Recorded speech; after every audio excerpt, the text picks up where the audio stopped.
directora general de CEDEPAS Norte. Disculpen, me he interrumpido. Ella es, Ana Cecilia, es directora general de CEDEPAS Norte y nos va a dar unas palabras de bienvenida. Bienvenida, Ana Cecilia. Gracias Melissa. Muy buenos días, estimados amigos, amigas. Les doy la bienvenida como directora general de CEDEPAS Norte, cargo que desempeño desde noviembre del 2020 y que hasta esa fecha estuvo en manos de nuestro apreciado colega y amigo Federico Tenorio. Bueno, quisiera manifestar en esta mañana y a propósito de la conmemoración también de los 37 años de CEDEPAS, la satisfacción de pertenecer a esta institución y de hacerlo en colaboración con los excelentes directores y equipos que tenemos en cada una de las filiales de CEDEPAS Norte. Sin duda, cada una de las personas que integramos en la institución nos hemos comprometido en seguir construyendo una mística de trabajo que contribuya a la construcción de sociedades más prósperas y sostenibles. Como también ya se ha mencionado, la pandemia del coronavirus nos ha hecho la vida difícil a todos y todas. Ninguna crisis en las últimas décadas nos ha obligado a afrontar retos tan grandes en diferentes ámbitos de nuestra vida y esto sobre todo ha afectado a las poblaciones más vulnerables de nuestro país y con ello también se han generado nuevas formas de vida para todos y todas. Afortunadamente y con relativa rapidez, unos más que otros, hemos puesto en marcha otras formas de cooperación y de comunicación digital. Hemos aprendido que siempre es posible adaptarse y en este proceso innovar es la opción. Es así que en este 37º aniversario de CEDEPAS Norte lo queremos celebrar con ustedes y tratando aquello que más nos desafía, como es el desarrollo territorial rural. Gracias a quienes nos acompañan esta mañana, María Ignacia, Silvana, Patricia e Iván, que con sus exposiciones y comentarios nos brindarán diferentes perspectivas y estrategias para abordar este tema desde su conocimiento y experiencia. En estos 37 años de CEDEPAS Norte hemos cuidado de mantener un curso de evolución constante y acorde a los problemas estructurales de nuestro país y también y sobre todo a la demanda de la población de las zonas donde trabajamos.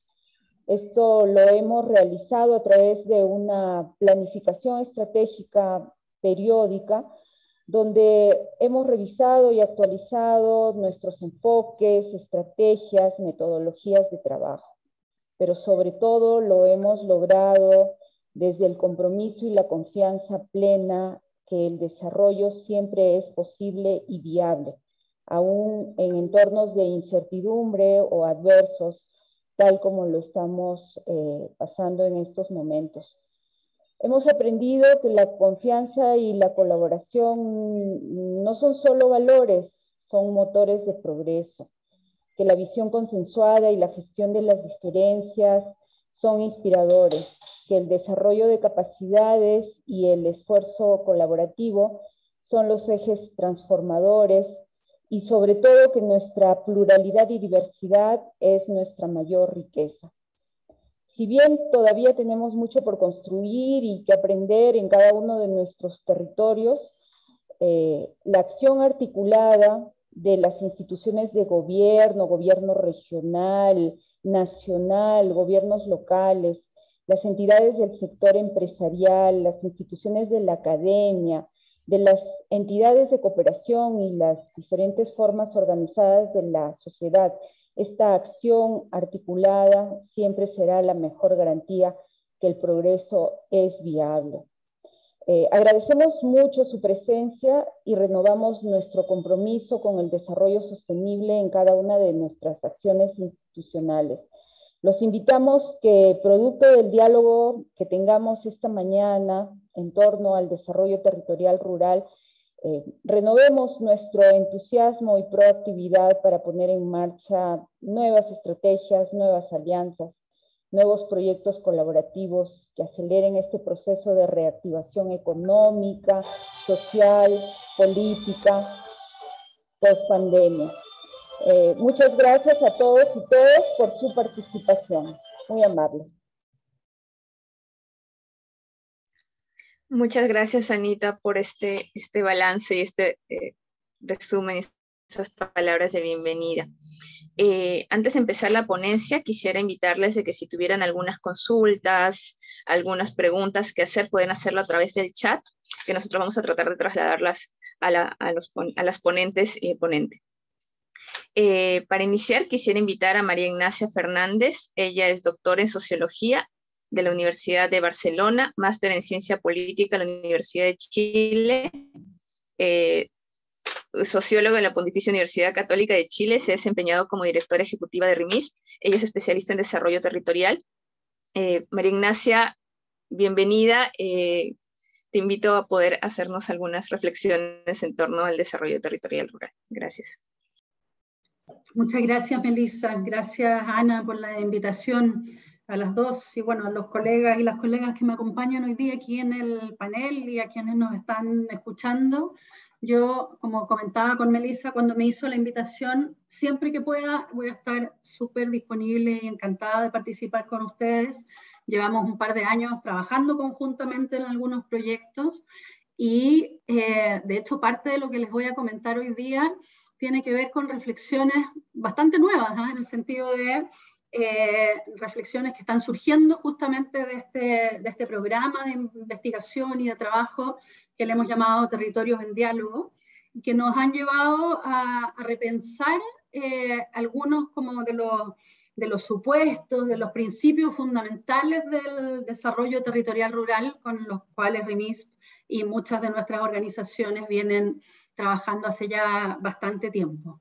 Entonces, para invitarlos a esta reflexión o a hacer este recorrido, yo de todas maneras voy a partir, denme un segundo para compartir pantalla.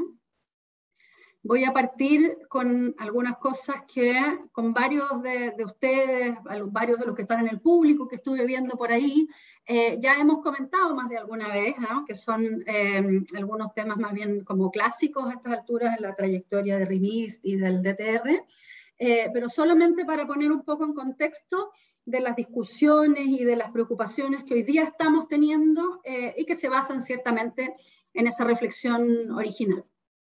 Entonces partimos por algo que, de hecho ya lo comentaba de alguna forma Ana en su introducción, de cuando trabajamos con un enfoque territorial y cuando miramos la realidad y las posibilidades de desarrollo desde este enfoque, ciertamente hay un consenso importante entre quienes nos movemos en estos temas de que de lo que estamos hablando no es cierto de límites geográficos, políticos, administrativos, sino que de relaciones sociales, ¿eh?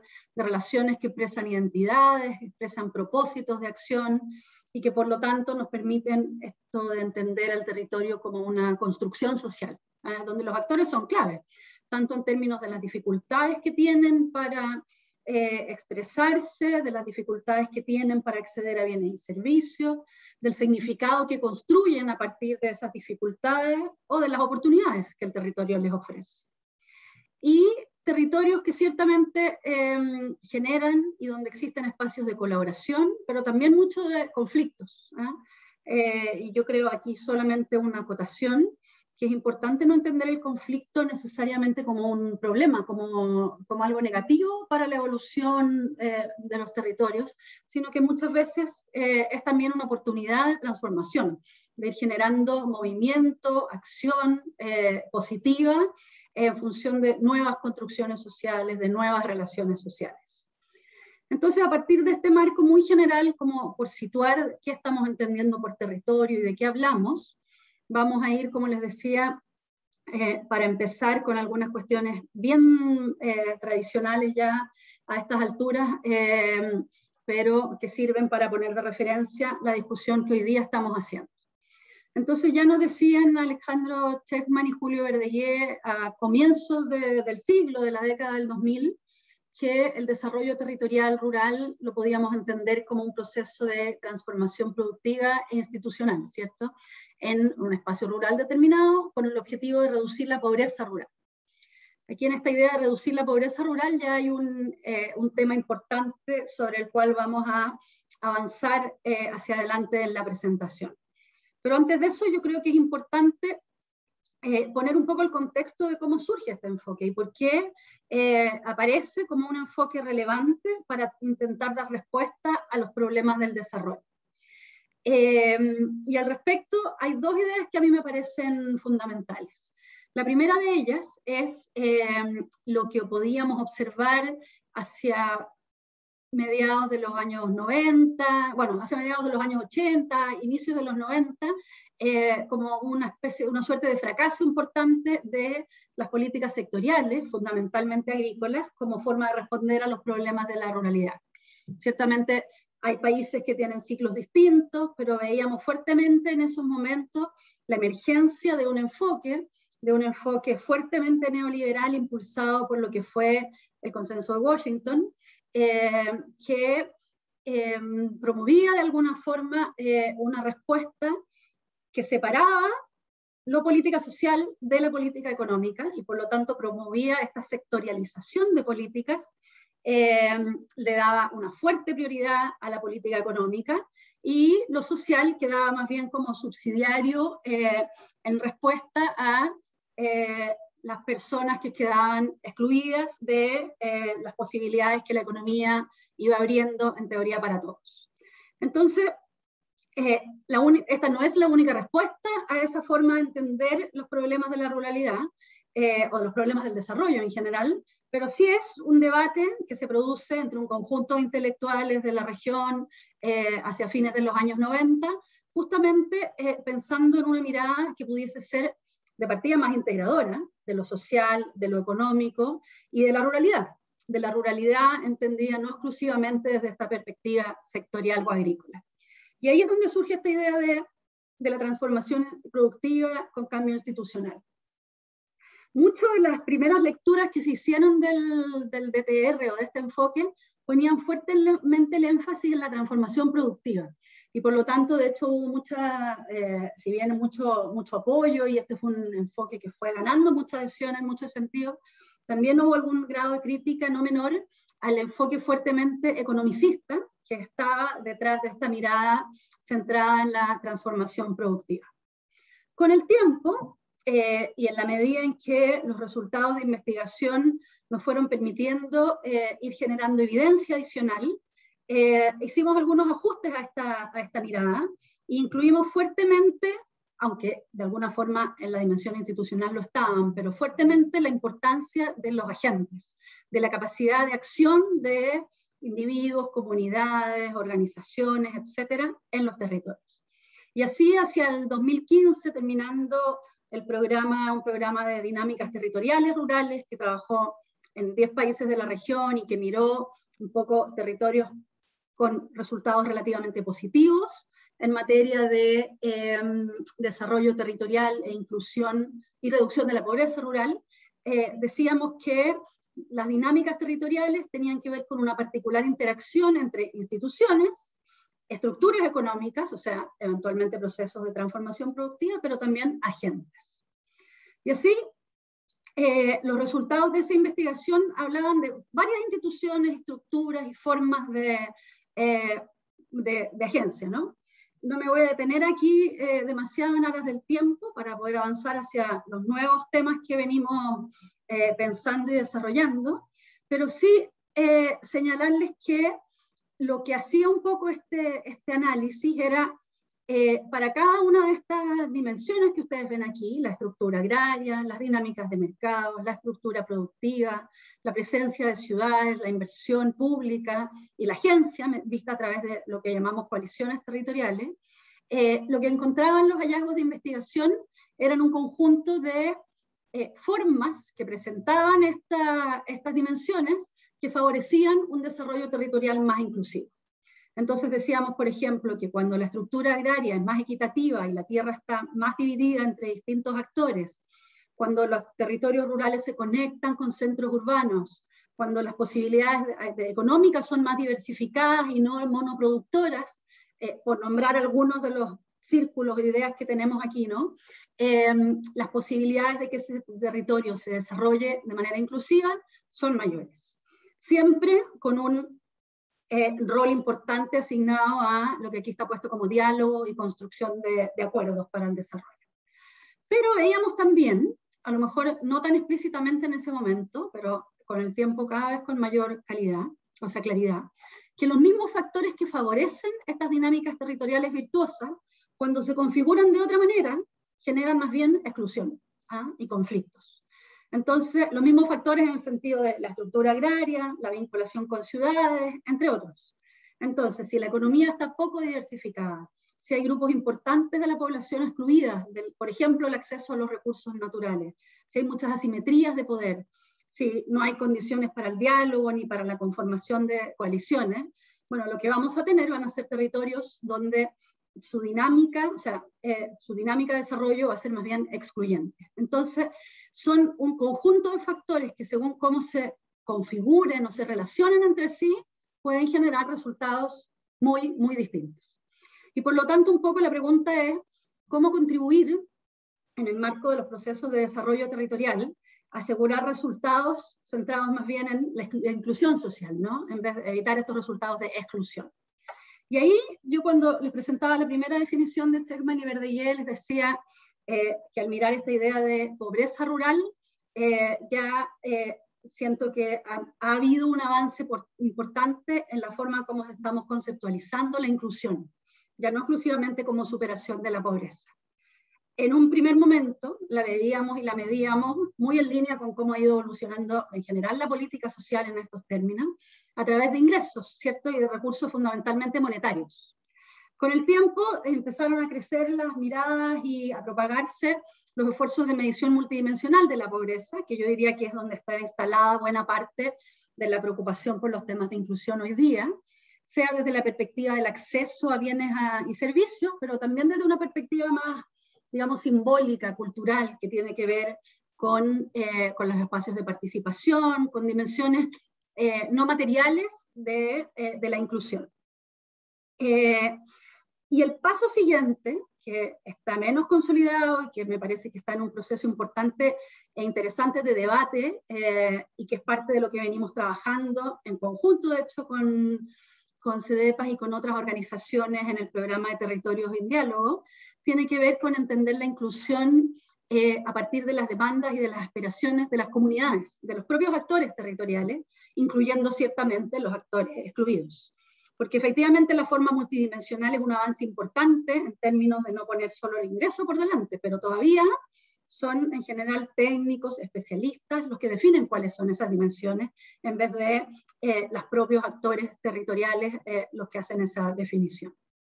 ¿Por qué es tan central, a nuestro modo de ver, poner la pregunta por la inclusión al centro de la discusión del desarrollo territorial? Que es algo que no estaba necesariamente en el origen. Insisto, no es lo mismo superar pobreza que generar inclusión, procesos de desarrollo territorial inclusivos. Bueno, mi respuesta breve, en síntesis, básicamente es porque los grupos sociales se ven afectados de manera distinta por las desigualdades territoriales y por las brechas que existen en los distintos territorios. Entonces, modelos, no quiero decir estándares, pero más homogéneos de desarrollo territorial y los procesos más clásicos de desarrollo territorial son a su vez muy excluyentes de determinados grupos y sectores sociales a los que tenemos y ofrecemos respuestas desde el punto de vista de políticas sectoriales o políticas sociales, como si su condición fuese independiente de la dinámica territorial en la que se encuentran insertos. Entonces, hacer esa vinculación entre las posibilidades de determinados actores y grupos sociales de incorporarse y de incluirse, digamos, a la vida social, a las dinámicas de desarrollo, y las posibilidades que el territorio ofrece para esa inclusión, nos parece que es clave y que es lo que pone al centro la pregunta por la inclusión. Me voy a referir muy brevemente a dos ejemplos o casos respecto en donde se ve muy claramente esto de cómo distintos grupos sociales se ven distintamente afectados por las desigualdades territoriales. Aquí hay una evidencia que ya tiene algunos años en un informe que publicamos el año 2015 sobre pobreza y desigualdad, donde mirábamos los temas de género, ¿no? Y básicamente lo que podíamos observar era que el territorio tiene un efecto importante, no exclusivo, pero importante, sobre la capacidad que los hombres y las mujeres, diferenciada, digamos, de hombres y mujeres para generar ingresos. Aquí lo que estábamos tratando de mirar justamente era la capacidad de las mujeres de generar ingresos y recursos propios y por lo tanto ir cerrando brechas de ingreso entre hombres y mujeres en materia de autonomía económica, entendiendo que esta es una dimensión clave de la igualdad de oportunidades entre hombres y mujeres. No es la única, pero es una dimensión relevante. Entonces, lo que nos mostraban los distintos análisis cualitativos, cuantitativos, etcétera, es que efectivamente existen una serie de factores que están asociados a la condición de ser hombre o de ser, no la condición de ser hombre, pero al estatus que ser hombre o ser mujer tiene en la sociedad. Menos años de escolaridad, menos formación, cuidado de los hijos, cuestiones que uno puede atribuir a la situación más bien individual o de los hogares. Pero hay también factores que uno puede y atribuye más bien a los territorios, al efecto del territorio sobre las posibilidades de las personas de desarrollarse. Y esto es importante desde el punto de vista del desarrollo territorial, pero también de las políticas públicas, porque si uno piensa normalmente cómo intentamos abordar desigualdades de género, por ejemplo, lo hacemos desde el punto de vista de políticas dirigidas a las mujeres, en el mejor caso a las mujeres y a los hombres, pero más bien a los individuos y no a su contexto territorial. Entonces decimos, las mujeres necesitan más años, más capacitación, o necesitan servicios de cuidado para sus hijos para poder salir a trabajar. Y invertimos básicamente en ese tipo de condiciones. Pero nos preguntamos si el territorio genera oportunidades económicas, por ejemplo, para, en términos de su industria o de sus actividades de servicio, que sean intensivas en la contratación de mano de obra femenina. Nos preguntamos si hay suficientes condiciones de acceso a jardines de cuidado infantil, centros que hagan viable el cuidado externalizado, digamos, y que la mujer pueda salir a trabajar. Rara vez. Y más bien lo que tenemos son políticas de tipo estandarizadas que prescinden de esta interacción que evidentemente existe entre las desigualdades espaciales y las desigualdades de género. Algo equivalente encontramos en el caso de la juventud. Aquí yo agradecería mucho el aporte del trabajo que hemos realizado conjuntamente con el Instituto de Estudios Peruanos, con Silvana, con varios otros colegas en Perú, lo que nos ha permitido mostrar justamente que la juventud rural está mediada por una serie de condiciones a veces adversas, otras también son ciertamente oportunidades respecto de las generaciones anteriores, pero para efectos del argumento que estoy haciendo, hay también un conjunto de factores estructurales más bien propios del territorio que afectan a las posibilidades de los jóvenes de aprovechar estas potencialidades.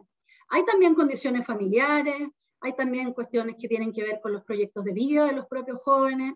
No quiero decir en ningún caso, ni para el tema de mujeres, ni para el tema de jóvenes, que el territorio sea un determinante estructural que no deje ningún margen de acción.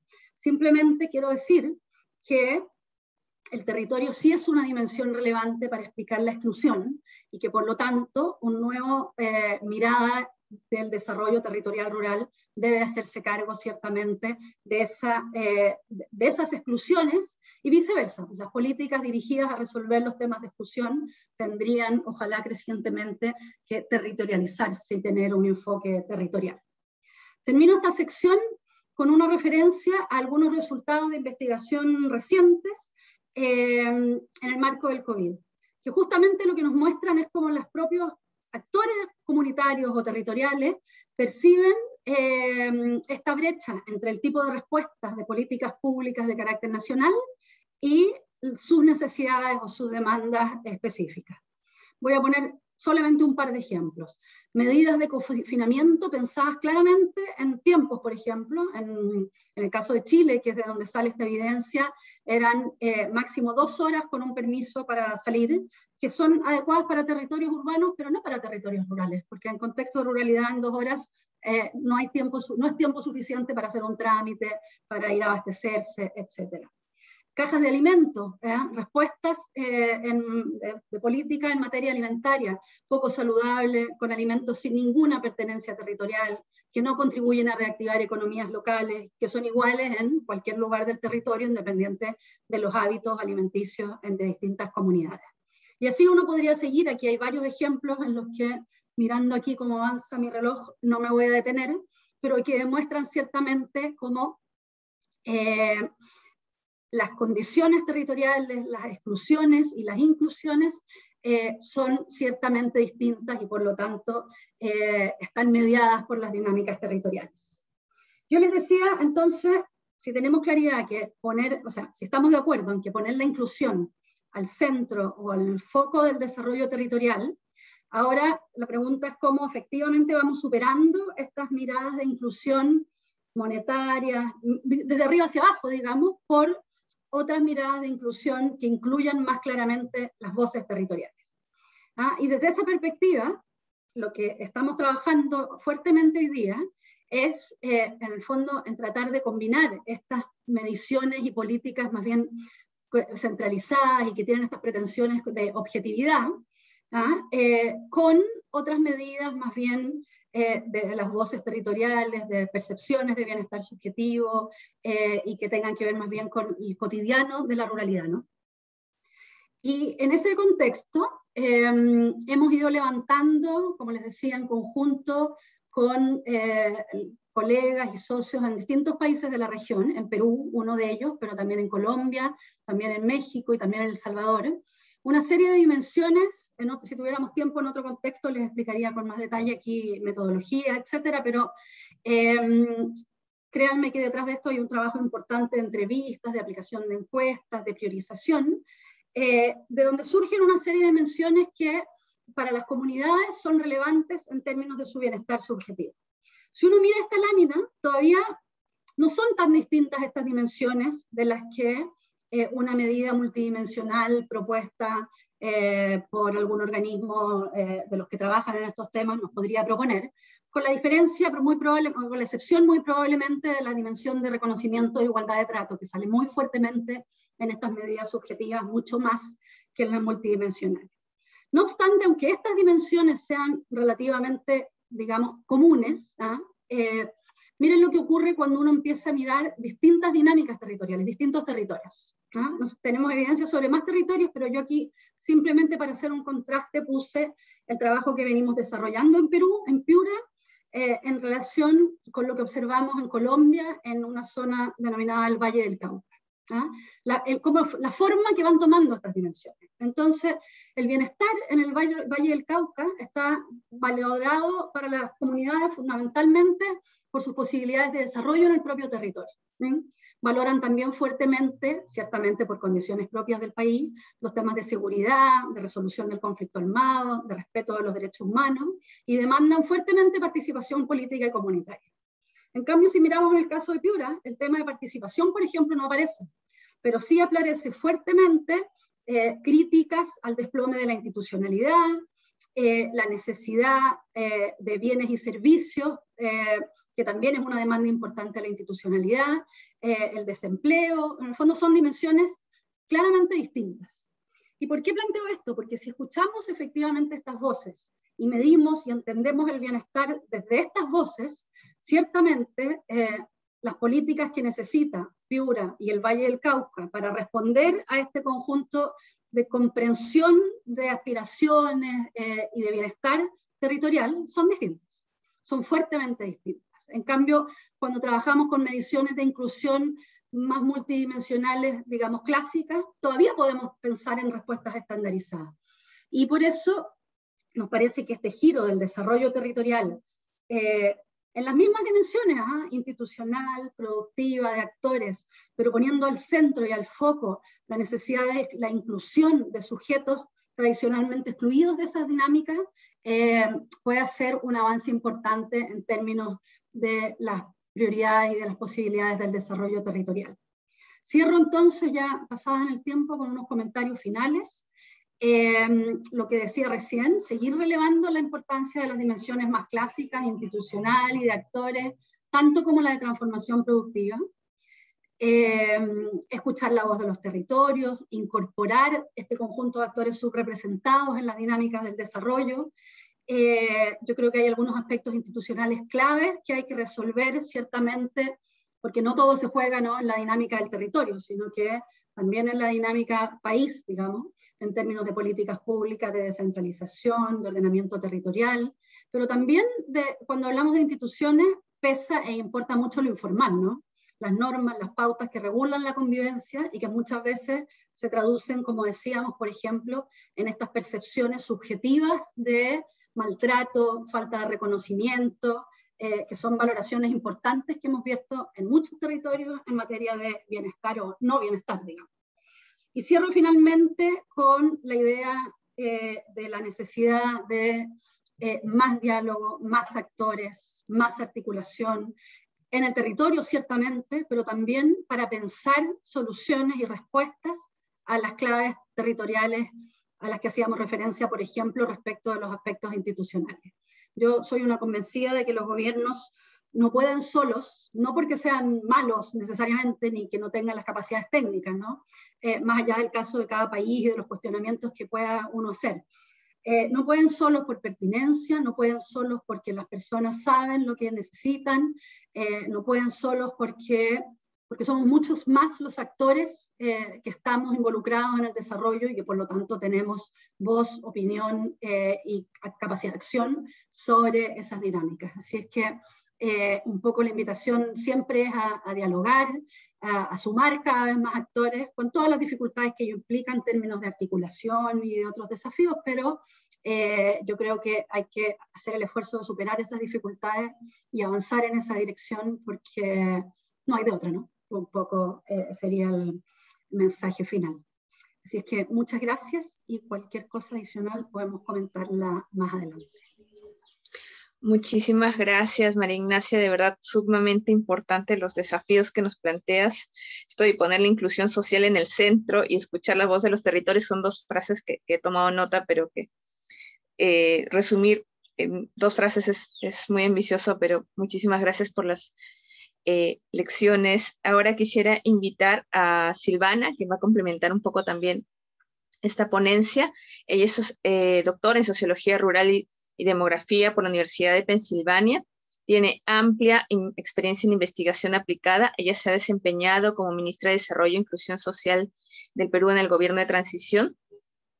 Bueno, creo que si tuviera que leer un poco más, tomaría tiempo. Ya conocemos un poco más a Silvana. Silvana, bienvenida.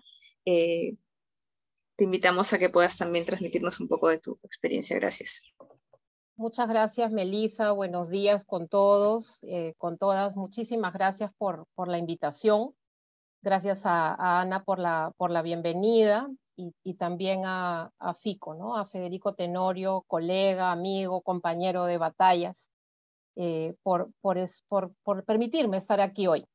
Estoy además muy contenta de compartir este espacio con Ignacia. Yo bromeaba al interno, yo he aprendido y aprendo siempre mucho de ella y me siento muy retada hoy a ver de qué manera desde lo que yo pueda aportar podemos seguir este diálogo iniciado ya hace varios años, ¿no? Un poco en la misma idea que ella plantea de seguir sumando desde donde nos toque estar. Personalmente, y me tomo acá 30 segundos, creo que hablar del enfoque territorial sigue siendo extremadamente importante, ineludible, diría yo, en un contexto como el que nos ha tocado, porque creo que finalmente la comprensión de las dinámicas del territorio terminan siendo habilitadoras o inhibidoras de oportunidades de bienestar, de desarrollo. Y creo también que desde el enfoque territorial es mucho más nítido dar cuenta de esta relación también ineludible entre inclusión social y desarrollo productivo, ¿no? Con Fico hablábamos de esto a propósito de otros retos que enfrentamos juntos y llegábamos a la conclusión de que no era posible entenderlos por separado. Y creo también que en última instancia aproximarnos al enfoque territorial es una extraordinaria oportunidad también para poder finalmente dar cuenta de la heterogeneidad.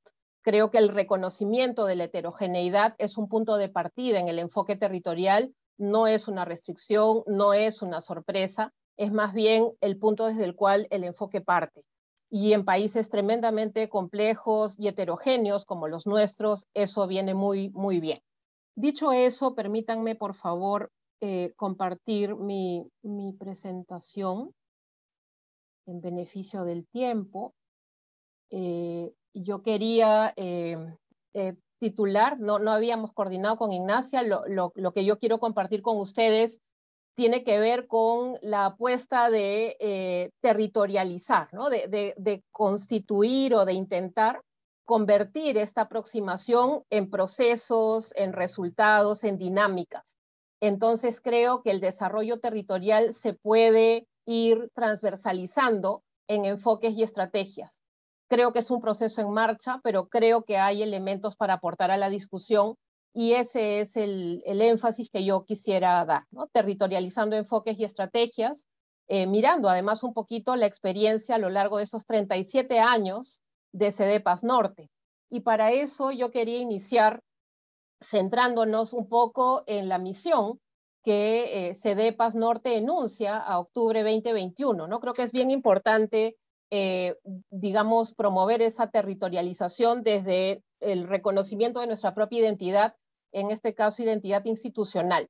Y a la letra, la misión dice, promovemos el desarrollo humano mejorando las condiciones sociales, ambientales, económicas y políticas de las poblaciones excluidas en los territorios de intervención, fortaleciendo capacidades de mujeres y hombres para el ejercicio efectivo de sus derechos y la igualdad de géneros. Entonces, creo que esto es bien revelador, muestra además cómo se han ido, digamos, incorporando ciertos énfasis, cómo estos dialogan o apuestan a dialogar. No he puesto el mapa de la derecha por casualidad, creo que esto traduce además una apuesta territorial de la acción de CEDEPAS a lo largo de estos años, dinámicas que se han ido fortaleciendo, que han ido construyendo corredores, vínculos entre regiones, entre provincias, que generan finalmente oportunidades para el desarrollo productivo, para la inclusión productiva en buena cuenta. Entonces yo quería pedirles un minutito para que a través del chat me ayuden a responder la pregunta que aparece en celeste. Si reflexionáramos sobre CEDEPAS Norte en el Bicentenario y tuviéramos la posibilidad de expresarlo en una palabra, ¿cuál dirías tú que ha sido? 1, su principal aprendizaje, y 2, su principal reto. No sé, Melissa, si esto complica la animación, pero ¿sería posible habilitar el chat para que las personas que nos acompañan puedan escribir algunas ideas sobre estas dos preguntas? Sí, pueden hacerlo a través del chat. Los invitamos a todos a que puedan compartir. Muy brevemente, ¿no? Es una pregunta que refleje lo que ustedes consideran ha sido el principal aprendizaje y otra el principal reto. A ver si me ayudan con algunas ideas.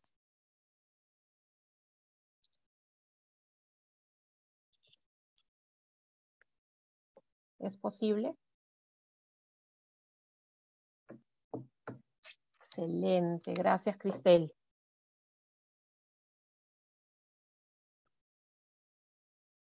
Si pudiéramos acoger algunas otras ideas, aprendizaje, inclusión, participación, excelente. Trabajo interinstitucional, colaboración,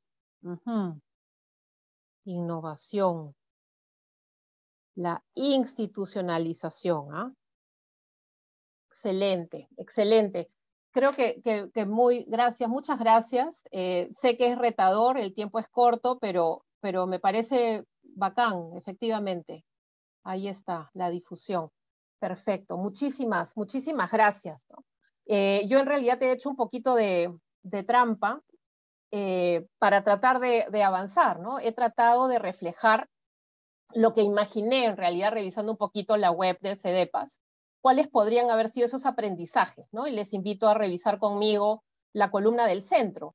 Tenemos las categorías, ¿no? En términos del modelo, de los resultados, de la estrategia, de las capacidades, la sostenibilidad, de la gobernanza, como ejes analíticos también, de cómo nos aproximamos al enfoque territorial, al desarrollo territorial en particular, y aprendizajes, ¿no? que imaginé podían mencionarse, validación de modelos, de lógicas de trabajo, generación de oportunidades de inclusión productiva, intensificación, digamos, del trabajo a escala local, promoción de aprendizaje, de saberes, inversión de recursos del trabajo con otros sectores bajo un enfoque de resultados, involucramiento de otros actores, y cómo a cada uno de estos aprendizajes se le vinculan diversos retos, ¿no? Gestionar la heterogeneidad de las dinámicas locales, la complejidad de medir, el escalamiento, la certificación de competencias, en fin, también la institucionalidad como un reto. Y frente a eso es donde yo ubico la importancia que tiene territorializar nuestras estrategias y nuestras intervenciones. Y en ese sentido, territorializar implica, en buena cuenta, entender que hay tránsitos, ¿no? Transitar desde una lógica de trabajo sectorial, ya nos contaba Ignacia de dónde parte esa lógica de dividir o fragmentar la realidad, tiene fines además que trascienden el trabajo en el territorio, tienen otra mirada, para pasar de esas lógicas de talla única a lógicas de intervención matricial, ¿no? Que acojan justamente esa heterogeneidad. Pasar de la provisión de bienes y servicios a la activación de resultados de bienestar centrados en las personas. Ya ha mostrado Rimis cómo se viene haciendo este esfuerzo desde la práctica y cómo transitamos también de dinámicas intensivas a nivel local para poder escalar a otro nivel desde un enfoque de colaboración multiactor también.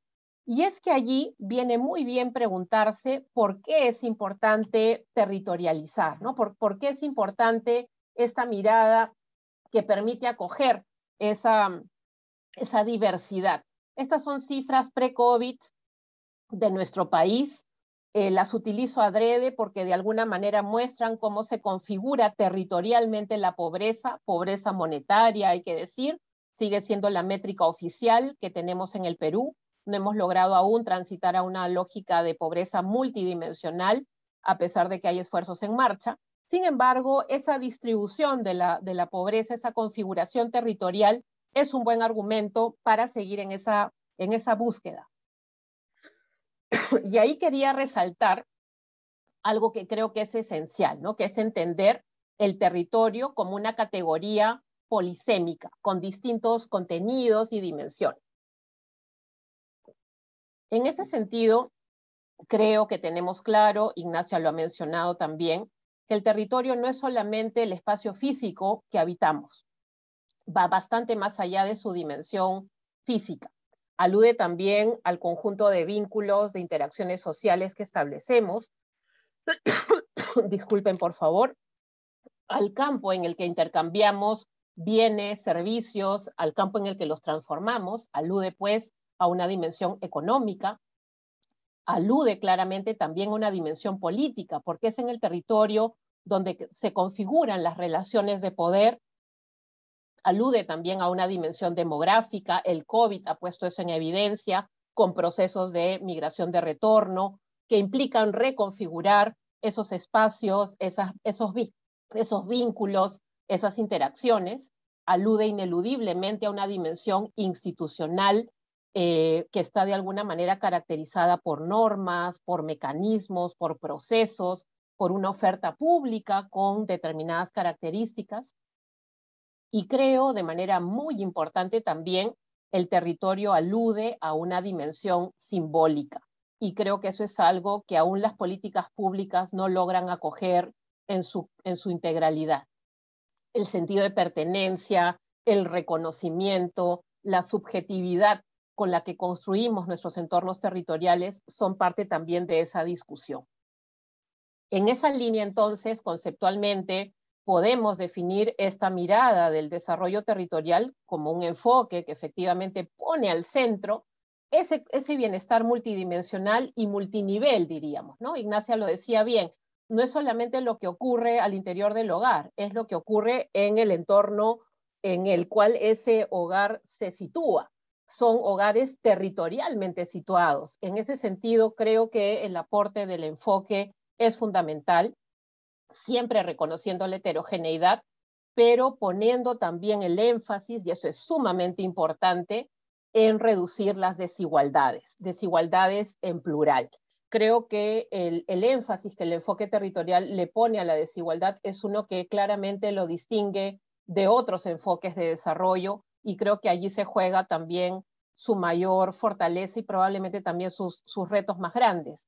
Estratégicamente, el desarrollo territorial supone comprender cómo interactúan estas distintas dinámicas a las que ya hemos aludido, las del entorno y las de los hogares, ¿no? En esa suerte de interacción, de tensiones también surgen esas oportunidades justamente para poder diseñar estrategias de intervención distintas, diferenciadas, que acojan esos matices. Y operativamente, creemos también que esta mirada territorial se refleja en tratar de promover concurrencia de esfuerzos de los distintos niveles de gobierno a partir justamente del reconocimiento de esas dinámicas diferenciadas, siempre orientándolas a resultados y evidentemente centrados también en reducir esas desigualdades de las que acabo de hablar.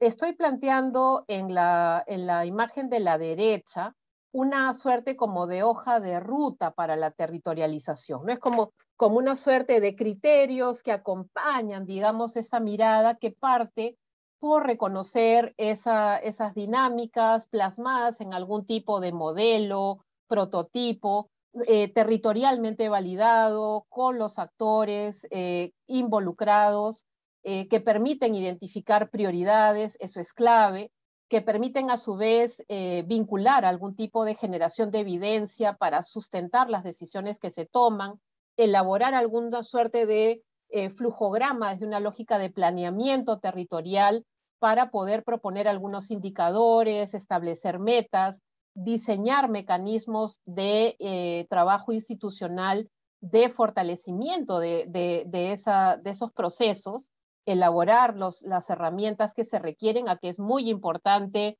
disponer, como dice en el punto 8, no solamente de normas, porque finalmente el desarrollo territorial jamás podrá ser implementado por decreto, debe ser un proceso socialmente construido, pero supone también instrumentalización a distintos niveles, ¿no? Por un lado, la medición, el presupuesto clave, la generación probablemente de algunos incentivos, no necesariamente monetarios, y los mecanismos de articulación que hoy disponen de una serie de herramientas para poder facilitarlos. Creo que las labores de seguimiento y evaluación son claves en la ruta y evidentemente los procesos de rendición de cuentas. Pero hemos querido ir un poquito más allá, ¿no? Si hubiera que hacer un esfuerzo por operacionalizar el desarrollo territorial y plantearlo en diálogo con las distintas etapas desde las cuales nos vinculamos, sea desde el campo de las políticas, sea desde el campo de los programas, o sea desde el campo de las intervenciones. He dividido la aproximación en 3 grandes etapas, podrían ser otras, y he planteado al interior de cada etapa algunas dimensiones, ¿no? Por ejemplo, al interior de la etapa de diseño, territorializar implica prestar atención a la identificación, a la información que generamos y a los aprendizajes que requerimos. Y creo que viene bien hacerse preguntas, y solamente daré algunos ejemplos, en términos de, por ejemplo, ¿quiénes participan en la identificación y priorización de los temas a atender? ¿Qué representación tienen los distintos actores, actrices en este proceso? Creo que al empezar a hacernos preguntas asociadas a estas dimensiones que responden a estas etapas, nos jugamos la posibilidad de territorializar nuestros enfoques y nuestras estrategias también. De la misma manera, a nivel de la planificación, de la asignación de recursos, eso es clave, así como de los procesos de verificación y de análisis de información para la toma de decisiones. Hay una serie de preguntas, de aspectos que planteamos aquí como para poder, digamos, seguir avanzando en el proceso de territorializar la manera como nos aproximamos a determinados territorios.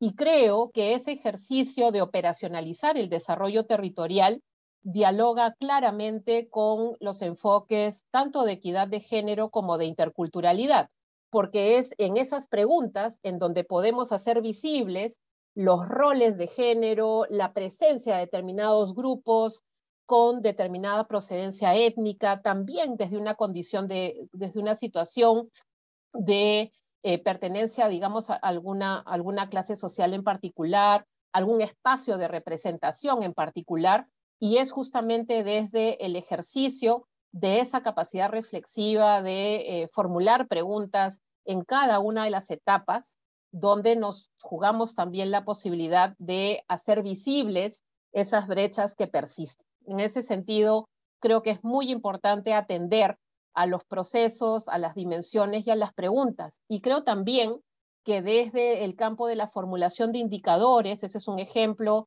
que parte de un ejercicio que hicimos con la Secretaría de Descentralización a propósito de las agencias regionales de desarrollo, de cómo finalmente, y me quiero concentrar en la columna de indicadores, se puede seguir avanzando en tratar de generar algún tipo de apuesta a nivel no solamente de la coordinación intergubernamental, sino también del incremento efectivo en la asignación presupuestal. Creo que ese es un indicador clave que da cuenta finalmente de cuánto estamos avanzando de manera efectiva en la territorialización de nuestras miradas y claramente el alineamiento de los instrumentos de planeamiento y de política, ¿no? Que no necesariamente van siempre de la mano. Entonces creo que allí nos jugamos junto a ciertos factores gatilladores como los que aparecen a la derecha y también el reconocimiento de factores limitantes, la posibilidad, como dice allí, de contribuir a la dinamización del desarrollo económico regional desde un enfoque territorial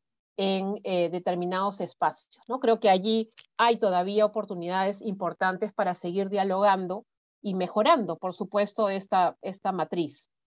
Quiero concluir con algunas ideas de lo que hemos llamado una suerte como de lista de cotejo del desarrollo territorial. Creo que viene bien preguntarnos de qué manera las intervenciones que promovemos responden a situaciones reales, incorporan dinámicas territoriales y el conocimiento local.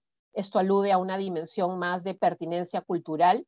En qué medida esas intervenciones que promovemos son consideradas importantes para y por la población a la que nos debemos, alude al criterio de relevancia, de qué manera estas intervenciones prevén y anticipan el desarrollo de capacidades de la población, y algo que es clave desde una perspectiva territorial, ¿no? El poder trascender y dialogar con otras políticas desde otros sectores, porque finalmente lo territorial de alguna manera nos permite diluir esas limitaciones, esas barreras sectoriales. ¿En qué medida esas intervenciones permiten dialogar con apuestas mayores de política y permiten además dialogar entre políticas? Y finalmente, y lo mencionaba Ignacia también como un componente central, ¿en qué medida esas intervenciones permiten, habilitan el involucramiento y el reconocimiento de otros actores en el territorio? Eso también tiene una consecuencia evidentemente en la sostenibilidad. Creo que es un tema extraordinario para seguir siendo debatido y yo quiero concluir con una idea central de cierre, ¿no? Yo creo que al término de esta reflexión, nuestros mayores recursos para seguir repensando el desarrollo, el bienestar en tiempos de pandemia y de post-pandemia, siguen siendo nuestra historia, nuestra diversidad y nuestros territorios, ¿no? Y yo creo, a pesar de que el contexto que nos ha tocado es extremadamente adverso, no deberíamos hipotecarlos en ningún caso. Muchas gracias. Muchísimas gracias, Silvana, por todo esta amplia invitación al debate, estos conceptos que nos invitas también a reflexionar. Me quedo con esto último de ver el desarrollo territorial, qué tan pertinente, relevante, sostenible es también para las intervenciones que nosotros estamos impulsando, ¿no? Para comentar un poquito más sobre las ponencias, invito a Patricia Carrillo Montenegro. Ella es abogada con estudios de maestría en Derecho, con mención en Derecho Civil. Ella se ha desempeñado como gerente de promoción de la mujer del Ministerio de Promoción de la Mujer y Desarrollo Humano. Ha trabajado en distintas organizaciones y ahora viene impulsando con mucho éxito el trabajo de liderazgo de mujeres en la gestión de recursos hídricos. Patricia, buenos días. Te invito a poder hacer algunos comentarios. Muchas gracias. Muchas gracias, Melissa. En primer lugar, quiero saludar a CEDEPAS por su 37 aniversario, a CEDEPAS Norte. Qué difícil es comentar dos ponencias tan importantes que además han dialogado entre sí. Yo he tomado algunas notas para comentar ambas cosas, ¿no? Ambas ponencias, ambas ideas que se han generado en las dos presentaciones, tanto de María Ignacia Fernández como de Silvana Vargas. Me gustó mucho este inicio como hablando de territorios en diálogo, ¿no? Y justamente creo que es clave tener claro que los territorios son construcción, pero también construyen relaciones sociales y transforman realidades, ¿no? Y pensaba justamente cuando hablaba de estos territorios en diálogo, pensaba en los conflictos, y en los conflictos territoriales y en los conflictos entre territorios. Como bien dijo Melissa, yo en este momento estoy trabajando en el proyecto Infraestructura Natural para la Seguridad Hídrica. Soy la especialista en género del proyecto y CEDEPAS Norte es un extraordinario aliado porque está liderando un consorcio conjuntamente con DESCO y la Maestría de Gestión de los Recursos Hídricos y estamos implementando con este consorcio un programa de liderazgo de mujeres en la gestión del agua. Y pensaba justamente en dos territorios que en relación al agua siempre están en disputa, como Ica y Huancavelica, ¿no?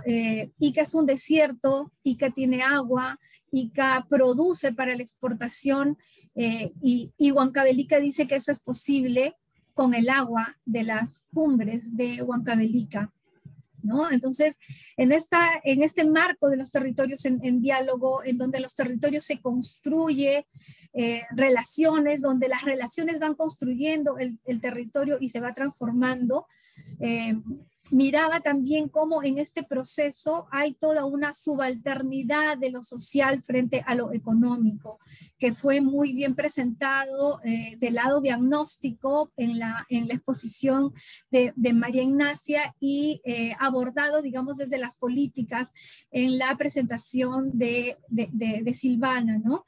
Entonces, cómo ahí también en este marco de la subalternidad de lo social frente a lo económico hay a su vez toda una subordinación de las relaciones reproductivas, de todo el mundo reproductivo frente a lo económico productivo, ¿no? Que especialmente lo hemos visto cuando estamos mirando territorios rurales, donde estamos mirando también la necesidad de conservar los ecosistemas hídricos para pensar en la seguridad hídrica, en el marco de las grandes afectaciones que va a sufrir el país en el cambio climático, por el cambio climático y que especialmente van a afectar a la costa, ¿no?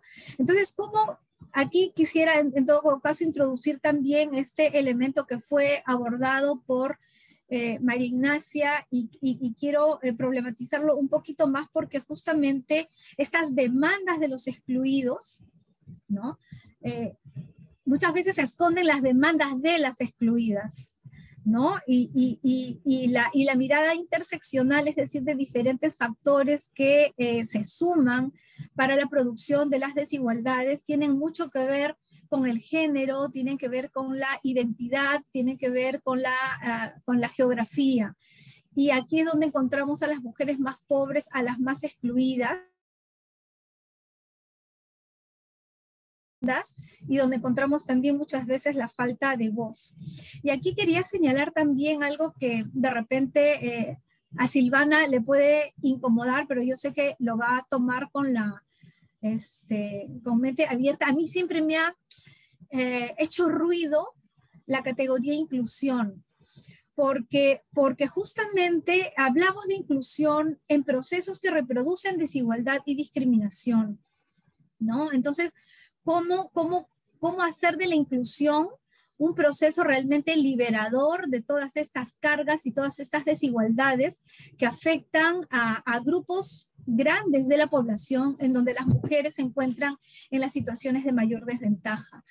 Las mujeres no son propietarias de la tierra, a pesar de estar en relaciones de convivencia, a pesar de estar en relaciones matrimoniales, no figuran ni siquiera como conductoras en los registros, y por lo tanto tienen limitaciones para acceder también a espacios de decisión en los territorios, sobre todo en la gestión de los recursos hídricos, por ejemplo. Ellas están reclamando eso. Hay una norma que señala que las comunidades campesinas deben incluir en sus directivas a una cuota del 30% de mujeres. Esto no se está haciendo. Entonces, esta transformación de las organizaciones en los territorios también tiene una agenda enorme y un desafío enorme de cara a lo que es el desarrollo territorial y a mirar todos estos actores que están en los territorios, ¿no? Las brechas de género, cuando las miramos desde un enfoque territorial, nos tienen que ayudar a visibilizar cómo el desarrollo territorial tiene que, yo no sé si decir ser más inclusivo, pero sí tiene que apostar de manera decidida por la igualdad de género y por la interculturalidad. Y una de las cosas que se decían también en las exposiciones era esta autonomía económica que es clave, pero que no puede ir sola si no va acompañada de las otras autonomías. La autonomía física, que es la capacidad de una persona de poder decidir sobre sus afectos y sobre su cuerpo en relación con otras personas y en relación con el mundo y en relación con el territorio, y que está también vinculada con la autonomía en la toma de decisiones, que tiene que ver justamente con la posibilidad de decidir sobre aquellos aspectos que van a afectar su vida, que la van que van a afectar el ejercicio de sus derechos y su ciudadanía. Y obviamente la autonomía económica, que es la capacidad no solamente de generar riqueza, sino de tomar decisiones sobre esta riqueza. Muchas veces, incluso en el sector público, muchas ministras de la mujer incluso han apostado por la autonomía económica, pensando que era lo que iba a resolver las grandes brechas de género, y no han considerado estas otras dos autonomías que son clave. O sea, si las tres no van juntas, es muy difícil hablar de empoderamiento, ¿no? Entonces, bueno, yo quería, ya me quedan 3 minutos, rápidamente señalaré que el contexto COVID también es clave, porque ha significado justamente estas restricciones de movilidad y pérdida de medios de vida, han afectado muchísimo a las mujeres, pero también ha habido violencia contra las defensoras de los territorios, se ha criminalizado la protesta y se ha evidenciado la falta de capacidad logística del Estado para llegar a todos los espacios con la ayuda inmediata que se requería en el primer momento. Tenemos también buenas noticias con la capacidad que se ha tenido para, una vez compradas las vacunas en el gobierno de transición, comenzar una rápida aplicación que felizmente está siendo seguida por el actual gobierno, pero que además significó justamente cómo es que los territorios rurales, por ejemplo, respondieron frente a esta pandemia, encerrándose, cuidándose, autoprotegiéndose como hace 500 años y desarrollando experiencias de autodefensa de su salud, como la del Comando Matico, ¿no? Entonces aquí también el reconocimiento de los saberes ancestrales de hombres y mujeres para conservar su vida, para proteger la naturaleza y los ecosistemas es fundamental. Silvana nos hablaba de que era importante comprender las dinámicas del territorio para avanzar hacia el desarrollo, y que aquí era clave el reconocimiento de la heterogeneidad. Me parece fundamental dejar también claro que la desigualdad es parte de esta heterogeneidad y esa es la que hay que combatir, y que el desarrollo territorial requiere capacidades institucionales que se tienen que manifestar, que se tienen que poner en evidencia en los desempeños de funcionarios, de especialistas del Estado, en los 3 niveles de gobierno, y que se ponen en juego justamente en la producción del desarrollo, y también capacidades individuales, ¿no? O sea, capacidades individuales sobre las cuales se va a construir esta capacidad institucional. Nosotros con CEDEPAS, a través del programa de liderazgo, estamos contribuyendo también al desarrollo de estas capacidades a través de liderazgos de mujeres que se van a comprometer en sus territorios con el cuidado y la defensa de los ecosistemas, especialmente de los ecosistemas hídricos. Pero requiere también, y obviamente voy a hablar desde lo que nosotros hacemos y desde mi especialidad, tiene que ver también con cómo se aborda el género y cómo se abordan las desigualdades. Y en estas capacidades hay que vencer resistencias, hay que transformar masculinidades, hay que trabajar el ejercicio del poder en el territorio, no solamente a nivel de las relaciones hombre-mujer, sino también a nivel de los actores económicos. Aquí me quedo porque ya llegué a los 10 minutos. Muchas gracias. Muchísimas gracias, Patricia. Para que pueda complementar también los comentarios, ahora quisiera invitar a Iván Mendoza. Él es miembro del Consejo Directivo de CEDEPAS Norte, licenciado en Antropología Social y magíster en Sociología. Es experto en temas de desarrollo rural, conflictos sociales y tiene bastante experiencia en investigaciones, estudios en diferentes niveles de gobierno, con ONGs y también con la academia. Bienvenido, Iván.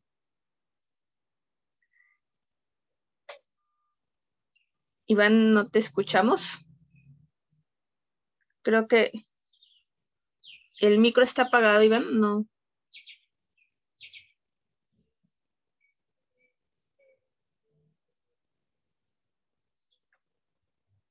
Creo que hay un problema, algunas fallas técnicas. Iván, no te escuchamos.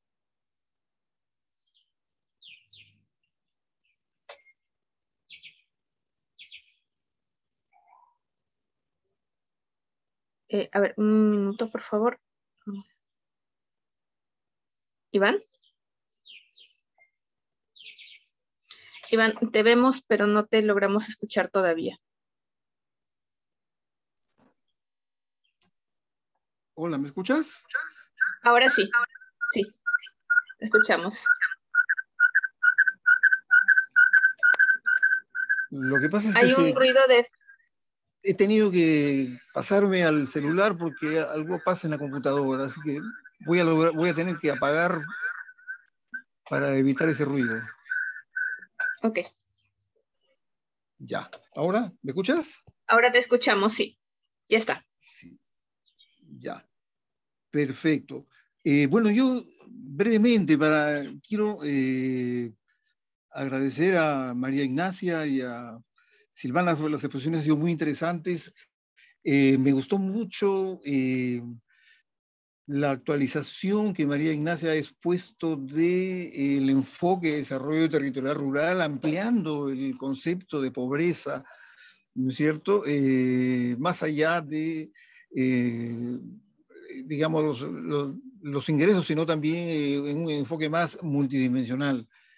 Ahora, entiendo, sin embargo, que hay algunos conceptos básicos que están vigentes y yo, mientras ella exponía, recordaba que efectivamente el enfoque de desarrollo territorial rural tiene como objetivo final reducir la pobreza, ¿no? La pobreza rural.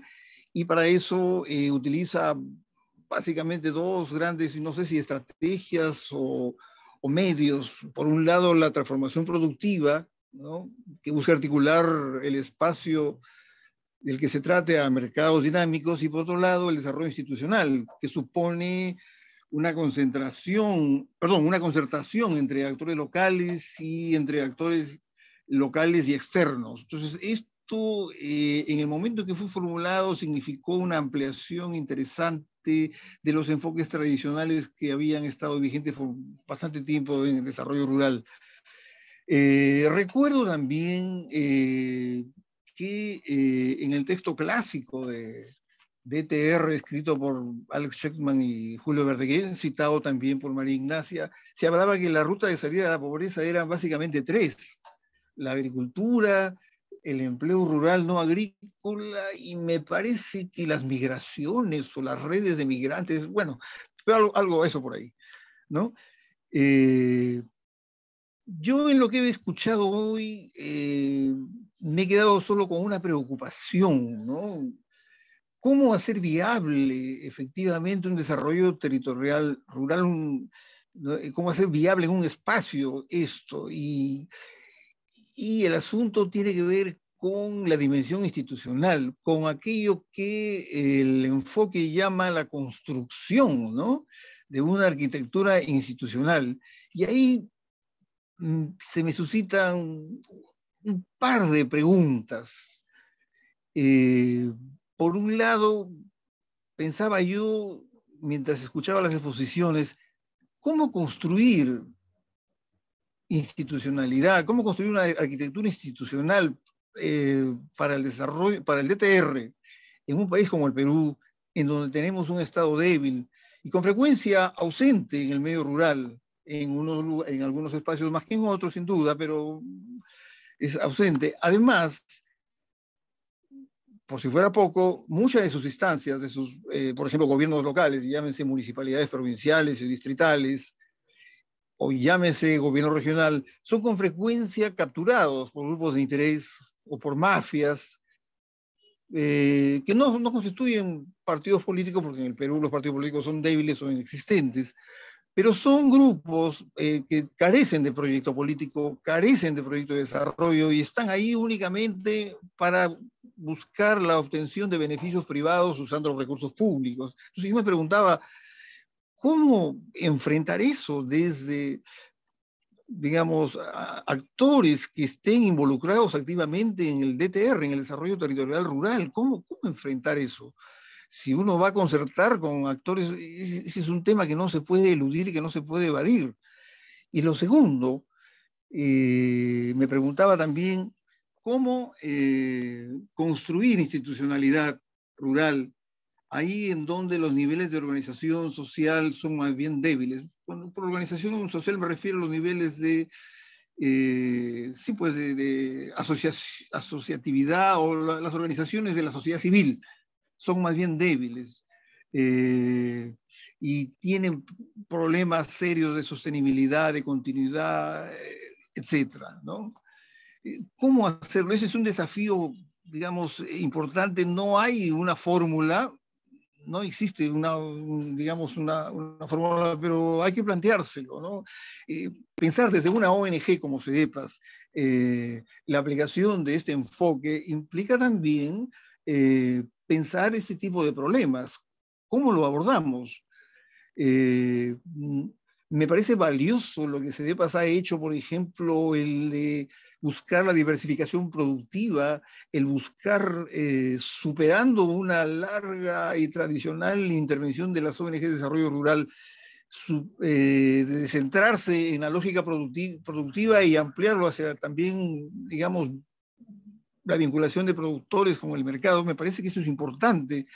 Ahí ha logrado avances importantes, pero esas experiencias en la esfera productiva, ¿no?, que ha implicado introducir innovaciones, diversificar cultivos, etcétera, son necesarias, son adecuadas, tienen que estar permanentemente sometidas a la prueba de, digamos, que la realidad te impone, pero ¿cuál es la viabilidad política si uno quiere saltar de ese plano micro focalizado a un plano, no diría macro, pero más bien meso, a nivel distrital o provincial? ¿Cómo abordar la realidad política? Ese es un tema que creo que se tiene que abordar también, que tiene que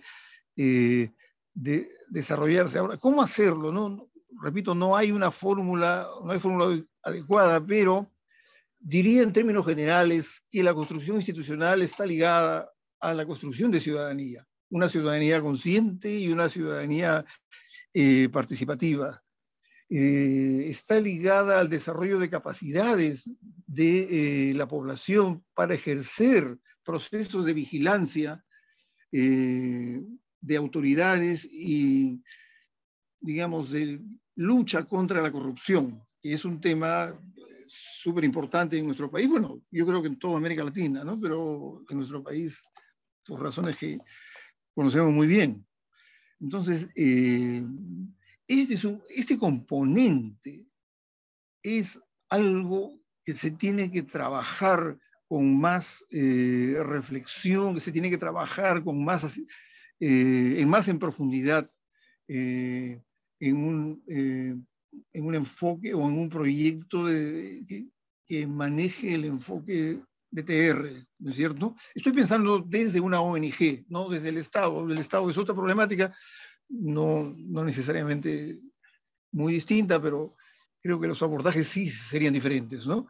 Entonces, se me ocurría pensar, por ejemplo, cuando se hablaba de construcción institucional, ese proceso, digamos, a partir de la iniciativa que viene de GIZ y sobre todo de la Secretaría de Descentralización, me parece, de formar agencias regionales de desarrollo, ¿no? Cuyo proceso está aún ahora en marcha. No estoy familiarizado con los últimos avances, pero sé que ahí están concertando la academia, están concertando los empresarios, están concertando la sociedad civil, distintas prioridades. ¿Cómo ejemplos como esos pueden ser utilizados para replicarlo, no solo a nivel regional, sino quizás a nivel provincial e incluso distrital o de Cuenca? En fin, CEDEPAS trabaja a esos distintos niveles. Entonces, me siento mal por no tener yo la fórmula, pero creo que nadie la tiene. Entonces, eso me hace sentir, me da consuelo, pero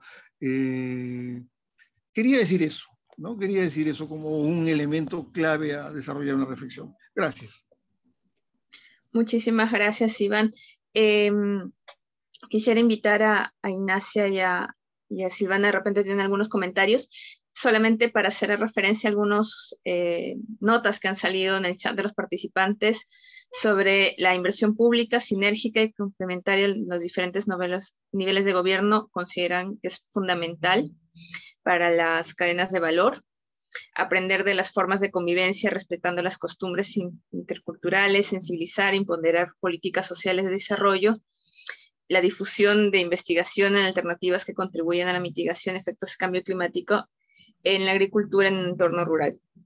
Acá hay otra pregunta también que han mencionado, cómo puede aportar el desarrollo territorial rural desde la sociedad civil bajo los diferentes niveles territoriales y la diversidad de heterogeneidad territorial, ¿no? A eso quisiera añadir una consulta que también pasaron al interno sobre cómo involucrar mucho más a los jóvenes en estos sistemas, por así decirlo, en los entornos rurales, sobre todo cuando a veces las políticas o propuestas se confunden mucho. Tenemos todavía muy grande este sesgo de rural igual agrícola. Entonces, ¿cómo puedes también involucrar elementos considerados no rurales o no agrícolas? Y si esto tiene o se podría también enlazar con la mayor participación o mayor involucramiento de los jóvenes en los procesos de desarrollo que se puedan implementar o estrategias, ¿no? Estas son algunas consultas. Ignacia, Silvana, espero no haberlas obviado. No sé si de repente, el mismo orden, Ignacia, si podrías empezar, y luego Silvana. Gracias, Melissa. Gracias a Patricia y a Iván también por sus comentarios. Me dejaron pensando en varias cosas súper, además, interesantes en esta lógica de ir construyendo, ¿no? Construyendo un enfoque que a mi modo de ver siempre se renueva. Y además que me parece que las presentaciones que hicimos con Silvana fueron súper complementarias en la perspectiva de poner un poco la mirada, digamos, de algunos temas que estamos reflexionando, etcétera, y bueno, cómo llevar esto a la práctica, ¿no? Un poco en línea de lo que decía Iván, efectivamente, cómo hacer viable la construcción de esta compleja arquitectura institucional que requiere el DTR, que yo diría que es uno de los principales debes o dificultades que efectivamente en la práctica encuentra el enfoque. Hay respuestas desde los gobiernos, un poco, más que un poco, no totalmente en línea de lo que planteaba Silvana, pero también hay respuestas o intentos de respuestas desde la sociedad civil, que muchas veces son tanto o más complejas que las respuestas del gobierno, justamente por la debilidad de las organizaciones y por una distancia grande entre el Estado y las organizaciones. Entonces, hace un tiempo nosotros publicamos un libro 15 años de experiencias de desarrollo territorial rural, y justamente yo diría que Iván da como en el clavo de el principal pendiente, ¿no? La principal preocupación puesta, que tiene que ver con esto que podemos llamarle arquitectura institucional del DTR, esfuerzos de articulación de actores, de instituciones, etc. Que yo creo que seguimos no teniendo respuesta, pero que hay pistas importantes que tienen que ver, desde el punto de vista institucional, yo creo que, institucional gobierno, quiero decir, hay pistas relativamente claras, no digo que recetas copiables, digamos, pero relativamente claras en algunas experiencias positivas de articulación interinstitucional de cara a la implementación de determinadas políticas que muestran fuerte voluntad política, pero también muestran sistemas de información de determinado nivel de calidad, incentivos vinculados a lógicas presupuestarias. Entonces, hay una serie de mecanismos y estrategias que de alguna forma contribuyen a que los gobiernos organicen sus acciones de una manera menos sectorial y más territorial, por decirlo de alguna forma. Pero aunque ahí sigue habiendo un desafío grande, probablemente el desafío más grande sigue estando desde el lado de la sociedad civil, ¿ah? En el sentido de generar este vínculo con los gobiernos y generar una capacidad de acción importante que reduzca asimetrías de poder, etc. Y ahí, en ese sentido, yo creo que todo el trabajo que podamos ir realizando, organizaciones como CEDEPAS, como RIMIS, como muchas otras, como de, digamos, nivel intermedio, ciertamente distintas de los gobiernos, pero en formato, o sea, en apoyo a formación de capacidades, empoderamiento de actores, etcétera, son esfuerzos importantes. Es justamente ese el foco de este programa que yo les comentaba al inicio, al que hacía referencia Patricia, ¿no? De Territorios en Diálogo, que lo que hace es promover y fortalecer las capacidades de acción de organizaciones, de actores, que muchas veces, en el caso del trabajo que venimos haciendo en Perú, aquí hoy día nos acompaña Segundo Bando, que lidera ese proceso de parte de CEDEPAS, es muy evidente. Muchas veces esos actores tienen muchas desconfianzas, se conocen poco previamente, y en el fondo llegamos a contextos territoriales donde hay muy poco tejido social para efectos de iniciar estos procesos. Son lentos, son difíciles, pero yo creo que son la forma, digamos, son la forma, y en el sentido de ir generando, de reduciendo, quiero decir, estas asimetrías importantes. Agregaría un punto central que hacía ver Patricia. Yo por aras del tiempo pasé muy rápido en mi presentación por los temas de género. Comparto totalmente con ella el tema de que la autonomía económica está lejos de ser suficiente en el ámbito de las autonomías requeridas para reducir inequidades de género, pero quería referirme más bien a la importancia de, en el fondo, en estos procesos de empoderamiento,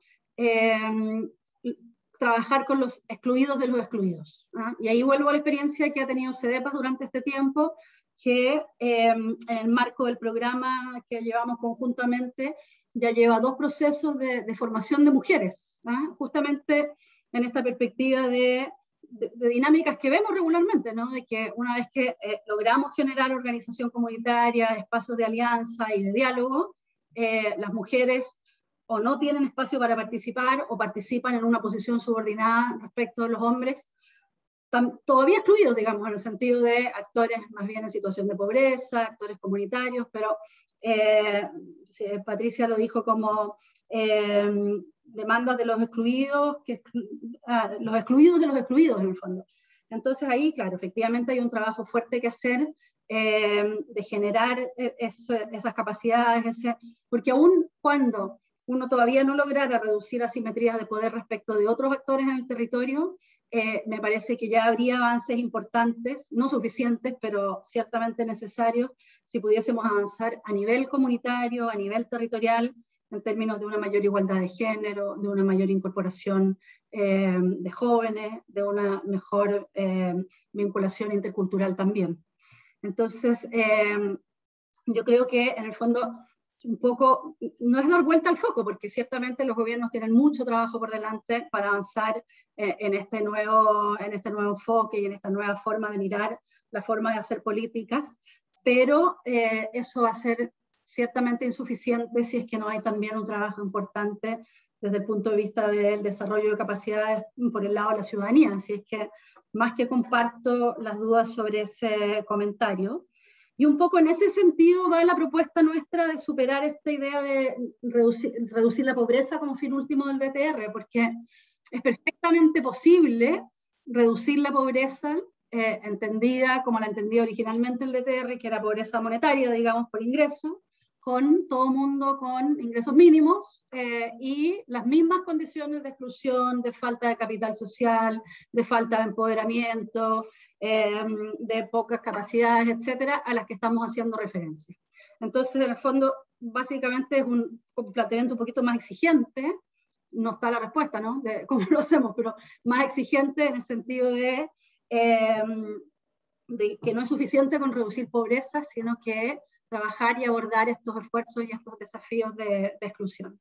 Porque si no, y aquí cierro, nos topamos con realidades que vemos muy cotidianamente, por ejemplo, en territorios mineros, en el caso peruano, en el caso chileno, donde efectivamente en términos de pobreza encontramos resultados importantes, porque las empresas dan trabajo, ¿cierto? Entonces reducen pobreza monetaria.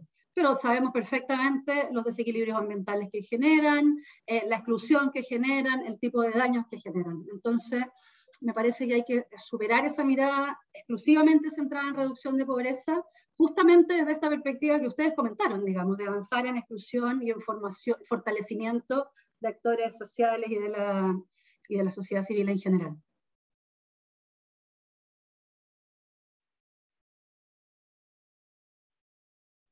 Muchas gracias, Ignacia. Silvana, no sé si quisieras también comentar algo.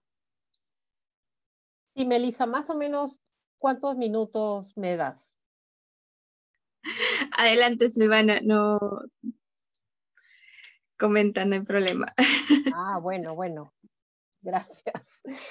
Voy a autorregular el tiempo. Yo quería organizar mis comentarios en tres. Quiero hablar de la reflexión sobre inclusión social que hizo Patti, sobre el tema de la capacidad institucional y también sobre el rol de la sociedad civil, ¿no? Es como tres ejes, digamos, de reflexión.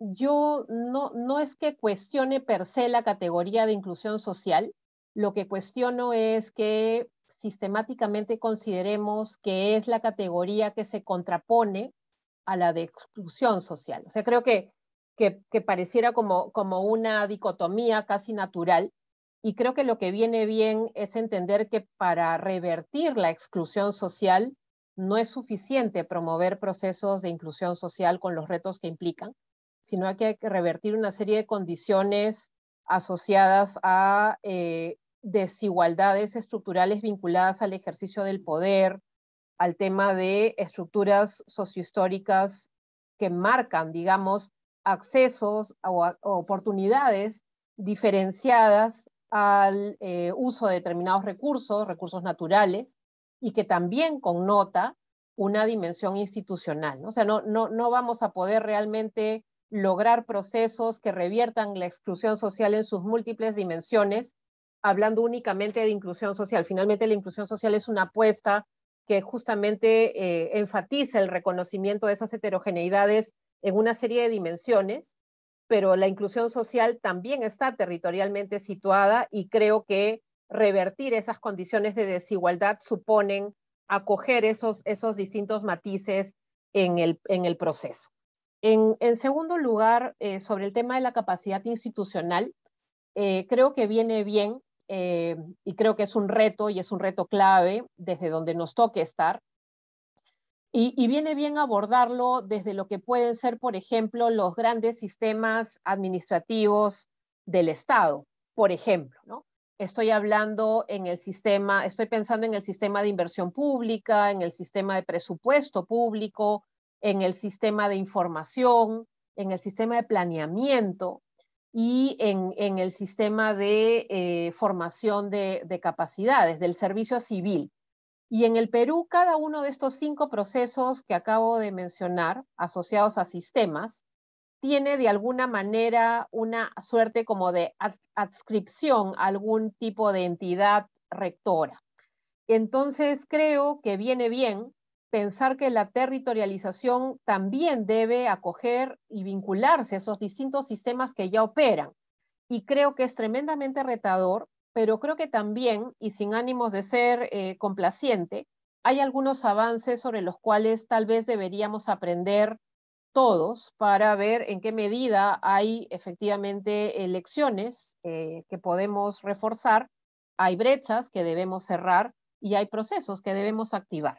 Entonces, quería mencionar, por ejemplo, que en términos del servicio civil, y probablemente lo saben, Servir está activando un proceso de fortalecimiento de capacidades para todos los gestores públicos del país, en donde el tema es desarrollo territorial rural. Eso quiere decir que cientos de funcionarios públicos en el mes de noviembre van a poder, digamos, acceder como parte de un proceso de fortalecimiento y de actualización de conocimientos por primera vez a un espacio deliberativo de formación sobre el enfoque. Creo que eso viene bien, no es que sea suficiente, pero quiero dar pistas de cómo vamos, digamos, como país territorializando enfoques desde los distintos frentes desde los cuales la capacidad institucional se construye, se genera, se refuerza, se revisa. En el campo de la instrumentalización, el sistema de inversión pública y de programas presupuestales también acoge desde el planeamiento también algún tipo de aproximación a lo territorial de que no necesariamente, por supuesto, refleja las precisiones y los matices de los que estamos hablando aquí, pero creo que vendría bien poner todo eso en perspectiva para ver efectivamente de qué estamos hablando y en qué medida eso está avanzando hacia algún punto que parezca, digamos, razonable. Y en el campo de el planeamiento territorial, mencionaba Iván, el esfuerzo que desde la Secretaría de Descentralización se viene promoviendo a través de las agencias regionales de desarrollo, son efectivamente procesos heterogéneos por su naturaleza, por su desempeño, por el tipo de procesos a los cuales se están vinculando, pero creo que también viene bien allí explorar de qué manera esas heterogeneidades están generando conocimiento y pueden ser revertidas en procesos de fortalecimiento de capacidades, por ejemplo.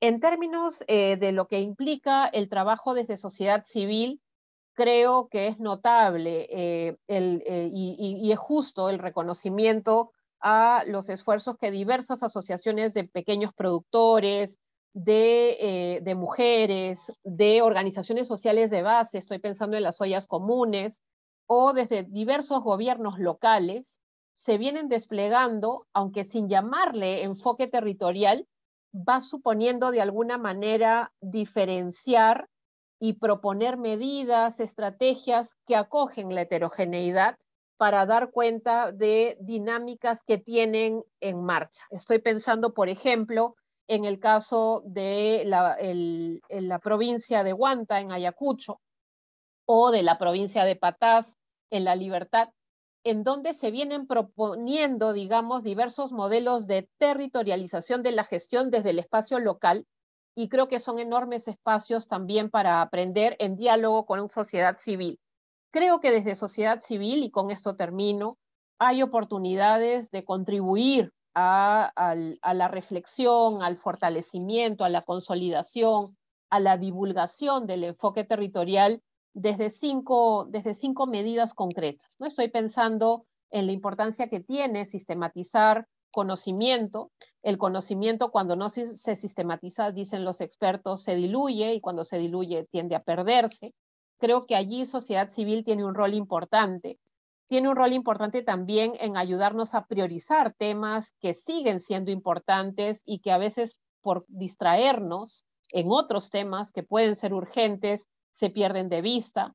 Creo que viene bien también desde sociedad civil seguir generando agendas territoriales que permitan visibilizar los esfuerzos que se vienen realizando. Creo que sociedad civil tiene también un rol muy importante en la divulgación. El uso de las tecnologías de la información y la comunicación hoy son un medio, digamos, al cual podemos apelar y que permite, digamos, aproximarnos desde donde nos toca, desde donde nos toca estar. Y en quinto lugar, creo que sociedad civil también tiene el enorme poder de generar espacios de diálogo y de activar también mecanismos de resistencia y de contención, desde donde toca estar. Entonces yo apelaría a ese poder, ¿no? A ese poder que de manera reflexiva, dialogante, puede sumar a estas reflexiones desde donde corresponda y en donde creo, por supuesto, también la universidad tiene un rol que ojalá desde lo que le corresponde hacer, desde los espacios de formación, de investigación, de vinculación con el entorno, debe asumir cada vez con mayor claridad, ¿no? Entonces creo que hay oportunidades, creo que hay avances, creo que viene bien poner todo esto de alguna manera a dialogar para ver efectivamente cuánto hemos avanzado, como dije hace un momento, identificar qué nos falta y ojalá también definir cómo avanzamos. Muchísimas gracias, Silvana, Ignacia, muy buenas reflexiones. No sé si de repente, Patricia, tuvieras algunos comentarios adicionales. Sí, gracias. Algo cortito nomás porque ya veo que en tiempo nos estamos pasando. Sí, entonces, quisiera, en relación a las preguntas y también a lo que ha señalado tanto Ignacia como Silvana, sí me gustaría de repente hacer una pequeña reflexión, un pequeño apunte en relación a las agendas territoriales y a la sistematización, ¿no? Y tiene que ver también con que la relación entre el Estado y la sociedad civil, las organizaciones en los territorios también se ha ido transformando. Y se ha ido transformando también a partir de la política y de la introducción de algunos principios clave que tienen que ver con el sistema democrático para la aprobación de las políticas o para la consulta de algunas medidas que se toman y que van a impactar en la vida de la población en los territorios, ¿no? Las consultas de las políticas se han convertido muchas veces en una fuente, en una oportunidad para ir construyendo espacios de diálogo y articulación en los territorios. Y como bien señalaba Silvana, no necesariamente se está observando esto, o sea, se observa más el conflicto y a pesar de que se observa el conflicto, se reacciona tarde frente al conflicto, ¿no? Pero, por ejemplo, no se están observando ni tampoco se le está dando seguimiento a diversos procesos que se dan en los territorios, como por ejemplo todo este paquete de la gestión de riesgos de desastres, el cambio climático, la producción agroecológica o la agricultura familiar, por ejemplo, porque se vienen articulando respuestas frente a situaciones de vulnerabilidad, ¿no? O también respuestas que están marcando niveles de articulación de cadenas productivas. Entonces, esto no puede ser solamente mirado de manera sectorial. Es decir, toda la discusión de la afectación del cambio climático en los territorios no solamente tiene que verlo el MINAM, tienen que ver los otros sectores, porque finalmente, para hablar de cambio climático, en nuestro tenemos muchas áreas que están relacionadas con el cambio climático, la seguridad alimentaria, la educación, la gestión de riesgos de desastres, los bosques, los recursos hídricos, ¿no? Y creo que también ahí, por ejemplo, se están dando estos espacios de diálogo y de articulación que están generando también reflexiones territoriales que necesitan escalar para tener un diálogo a nivel nacional. Para terminar este comentario, solamente quería señalar, por ejemplo, que a nivel de lo que es la Comisión Nacional sobre Cambio Climático, aprovechando que este fin de semana comienza la COP26, ¿no? Hay se ha hecho todo un trabajo desde el MINAM con sectores y con grupos de interés para que, por ejemplo, las mujeres, las ONGs, los jóvenes, ya que se habló de jóvenes, puedan tener una silla en la Comisión Nacional sobre Cambio Climático, que antes eran pocas sillas. Ahora, que es complejo luego de dialogar a nivel nacional, pero es importante que estén todas las voces. Y en el caso de las mujeres, por ejemplo, ha generado un proceso de articulación muy importante que se ha convertido en la Comisión Nacional en el Comité Nacional de Mujeres y Cambio Climático, que articula representantes de 36 organizaciones a nivel de las regiones, y donde se están articulando agendas de género y cambio climático que se quieren poner en diálogo también a nivel territorial, ¿no? Y que tienen que alimentar no solamente una agenda nacional, sino un flujo de relaciones y articulación entre la diversidad de los territorios, ¿no? Entonces, creo que estos procesos se están dando, hay que mirarlos, hay que gestionarlos, porque hay que gestionarlos para resolver problemas en los territorios. Gracias. Muchas gracias, Patricia. No sé si, Iván, quisieras también hacer algunos comentarios adicionales. Sí, brevemente, unos pocos comentarios. A ver, ya.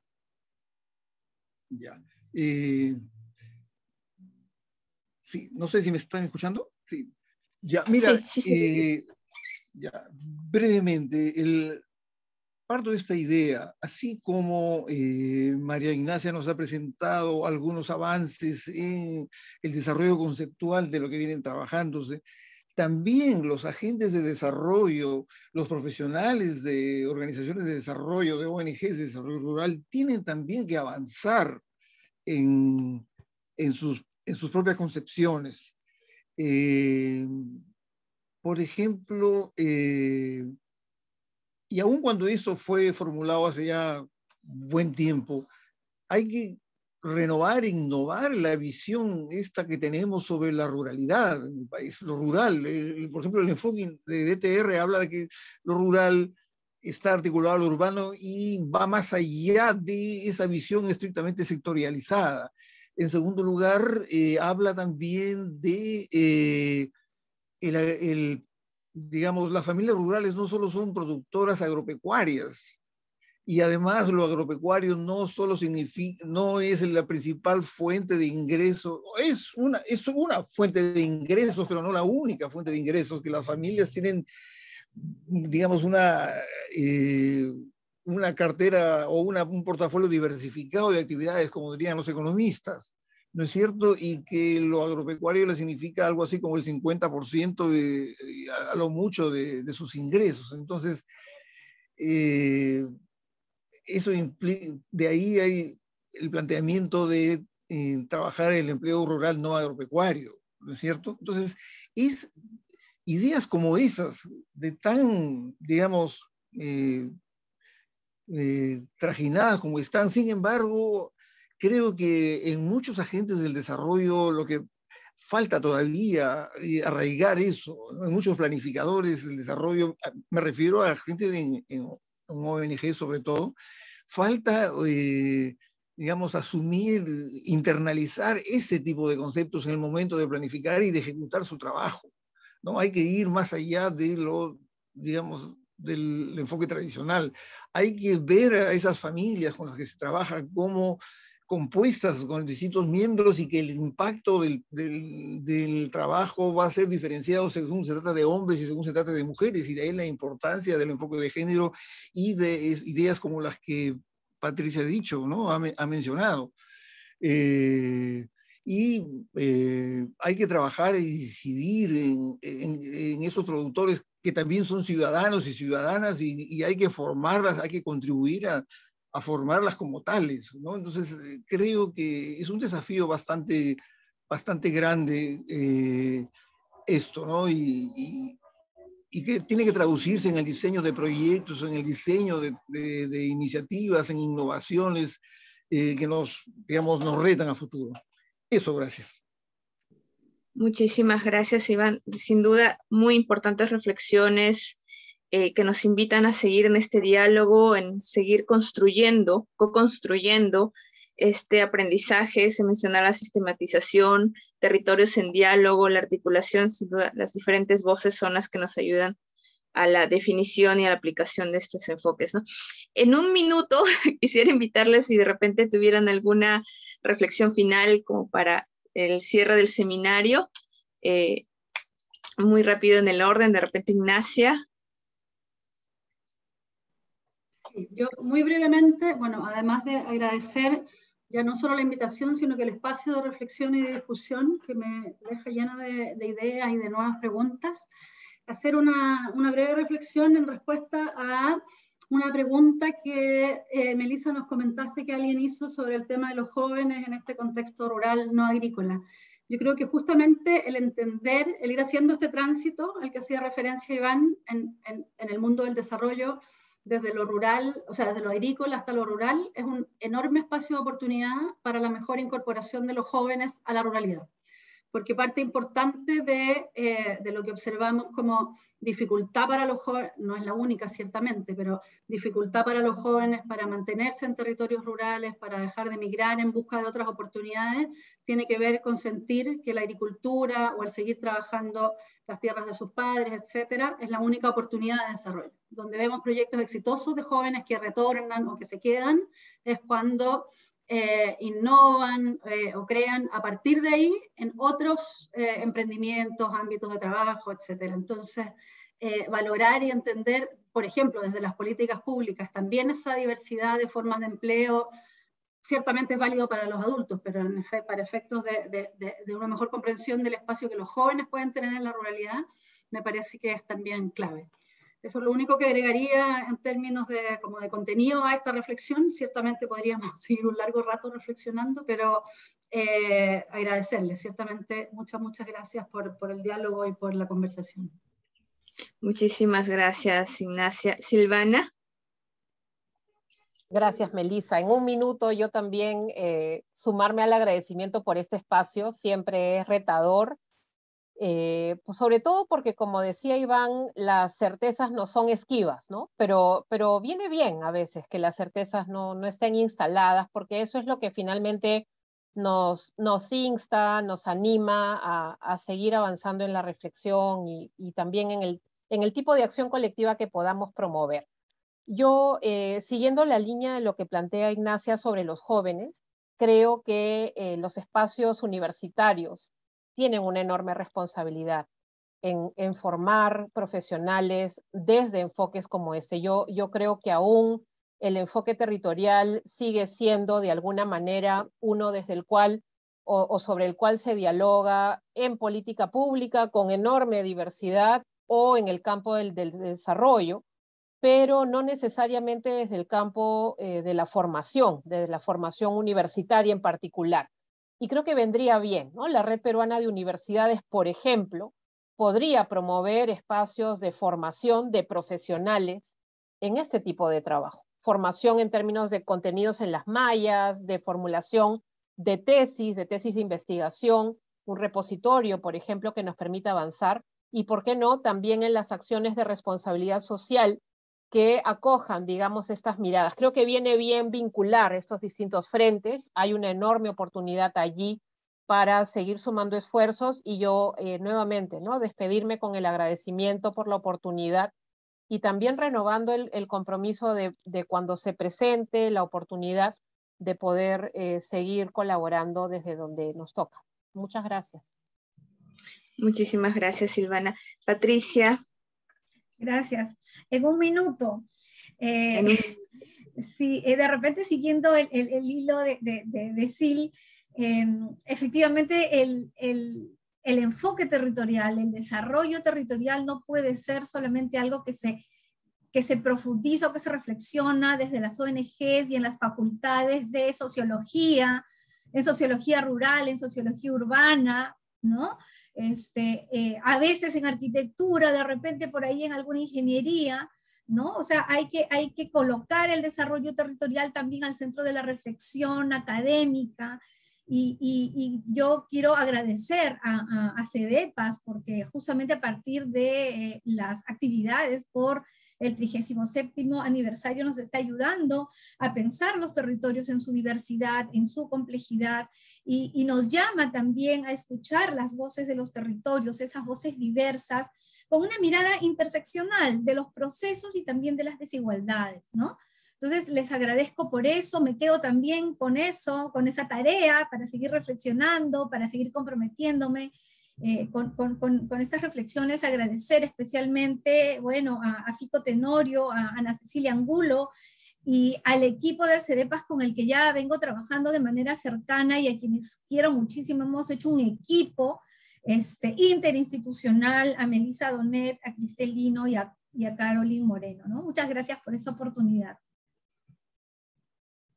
Muchísimas gracias, Patricia. Iván. Ay, no lo escucho, no sé si... Iván, tu audio está apagado. ¿Y ahora? Ahora sí. Ya, perfecto.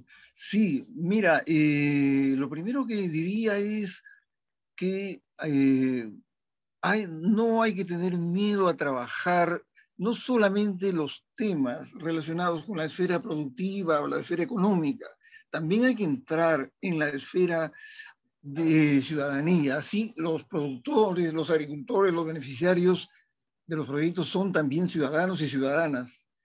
Hay que trabajar con ellos, hay que incentivar, fomentar, fortalecer la organización de sociedad civil, formar ahí liderazgos democráticos, desarrollar experiencias o replicar experiencias de concertación que se hayan tenido antes, ¿no es cierto?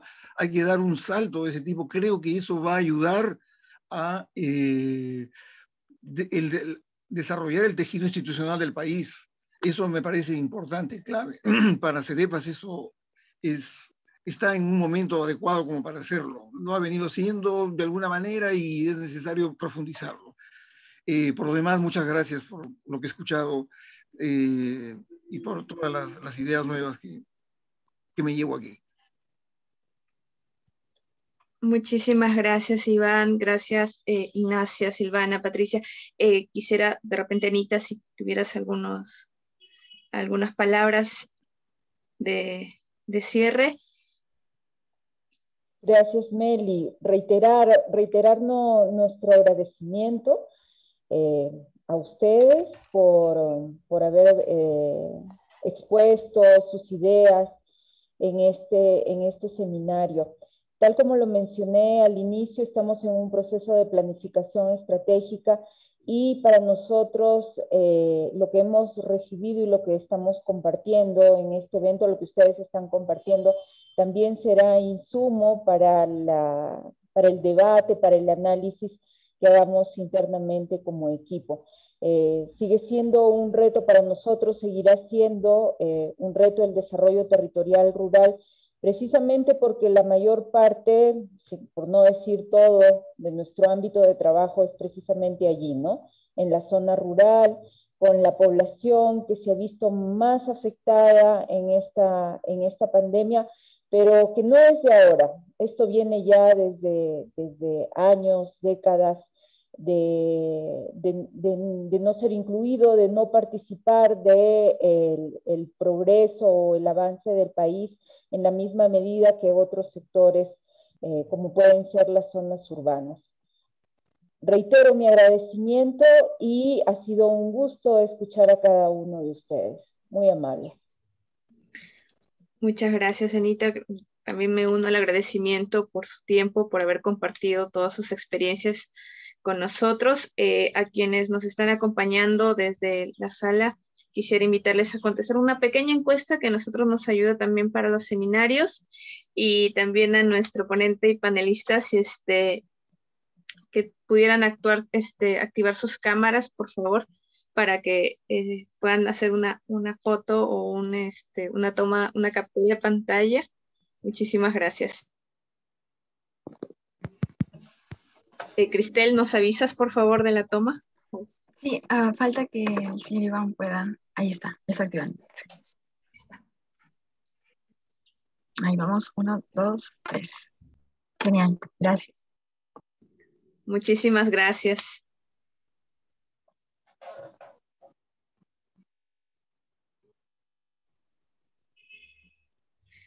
Muchas gracias a cada uno y una de los que nos han acompañado durante toda esta sesión. Gracias Ignacia, gracias Silvana, Patricia, Iván, Anita por acompañarnos y por compartirnos todos sus aprendizajes y estas lecciones que nos están dejando para adelante.